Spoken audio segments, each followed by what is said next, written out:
Hey YouTube, it's me, it's the man who likes to orient, dropping a fresh VID for you today. And today we talk about a very sad topic in the world of professional wrestling. We talk about the death of Joanie Laurer, aka Chyna. When you are sculpting a list of the top 10 influential divas of the Attitude Era, somewhere on that list, I'm not going to tell you where, but somewhere on that top 10 list should be Chyna. I mean, she accomplished things that a normal female wrestler could only dream about. First ever female combatant in the Royal Rumble. Check it off. First ever female Intercontinental Champion. That was also Chyna. A one-time women's champion, which should have been the highlight of her career, but considering when it happened and what was going on in her life at the time, I doubt she would hold that as a crowning moment. Now, I want to talk briefly about how, in my opinion, WWE has mistreated this person. And Joanie Laurer has been mistreated for two reasons. Number one being her connection to the adult entertainment industry. And number two being the fact that ever since her then boyfriend, Paul Levesque, aka Triple H, decided he was in love with Stephanie McMahon, which is fine. You know, the heart wants what it wants and you can't stop it. The way he broke that relationship off, which was very cowardly, by the way, in my opinion. I mean, when you invite your girlfriend to a meeting and then leave her in the building while you're off romping and cavorting with the boss's daughter. Not exactly high marks there, Triple H. You know, lately, before all the unfortunateness of today, Chyna had been actively campaigning for a rightful spot in the WWE Hall of Fame. Which I think, after listing off the accomplishments I did, I think you all can agree that she rightly deserved it, didn't she? But it didn't happen. And if you go back on the WWE Network and watch the Stone Cold podcast between himself and Triple H says that based on her in-ring work alone, Chyna deserves a spot in the Hall of Fame. But he doesn't want her to have it because Chyna did porn. Well, I hope at some point to yourself, Paul, if you ever watch this video, you acknowledge the part that you and the company you represent had in her doing that. Because Joanie Laurer tried to go legit and work movies, like The Rock did, and got offered a reality television series.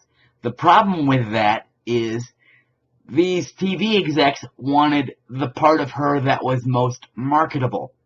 They wanted to be able to refer to her as Chyna. And WWE would not release the rights to do that because they gave Chyna the intellectual property. And so they felt they should get an overly substantial cut.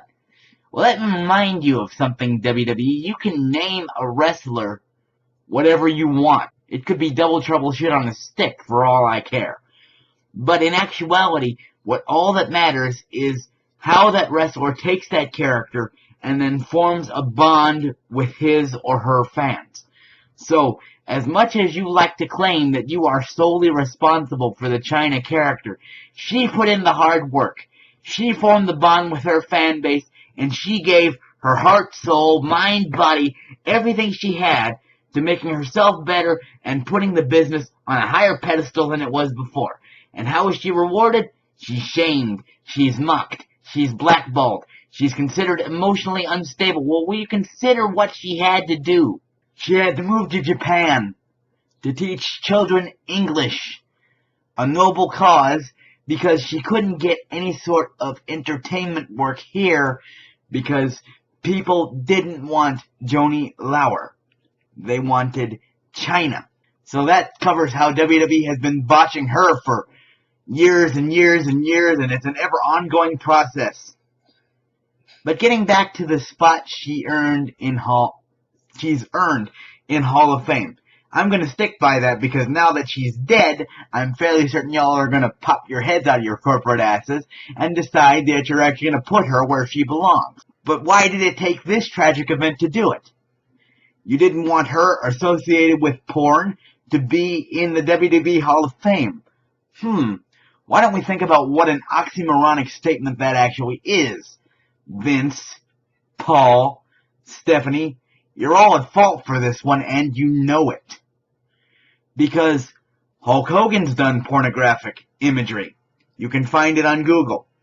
Sunny recently started a contract with Vivid, and she's still in the Hall of Fame at this particular moment. You have a man who is currently on murder trial in Superfly Jimmy Snuka, in the Hall of Fame, still actively touted as a Hall of Famer, and you have done nothing because you can't. Because your business is built on lies and creating characters. Joanie's just trying to be real. And what have you done? You've shunned her. You even shunned her for showing up at Roddy Piper's funeral just in an effort to talk to you, Paul, and tell you she was sorry for the mistakes she made in life. Something every human should try to do. You should try to go back to your past and reconcile your differences with anyone who's wronged you. I know. But you said, oh, it was an inappropriate time for her to do that. She should have known better. Well, you know why she did it then? Because she knew you would be there, Triple H. You would be there, and you were the one in the most prominent position of power to be able to return her to where she belongs. She wanted one moment in the sun with the company that she loved so much. Because make no mistake, Joanie Laurer, Chyna, whatever you want to call her, she loved the business of professional wrestling. You could see it in the heart, soul, and desire she had in the ring every week. It saddens me. It saddens me, WWE, that you would treat someone this way. She's not the first. She's just the most recent. And because she's the most recent, it's fresh in my mind, and it fills me with such anger that I could pound this desk into oblivion if I felt the need to. But getting angry won't change anything, will it? So I look to you with all the sincerity I have in my face right now. And I ask you, if there is a humanitarian ounce within you, WWE, please put Joanie Laurer in the Hall of Fame alongside her diva sisters.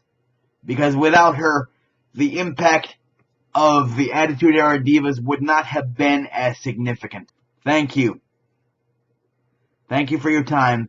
Ranter off the soapbox. I'll catch you guys later. Bye-bye. Don't treat me like a woman. Don't treat me like a man. Don't treat me like you know me. Treat me for just who and what I am. Hey everybody! Happy 2016! I wanted to share with you all the amazing things that have been happening. It's a little update. First of all, I've been drinking lots of kombucha. It's my new thing. I got these amazing unicorn leggings. They're for my hot yoga, and I've been doing that every day.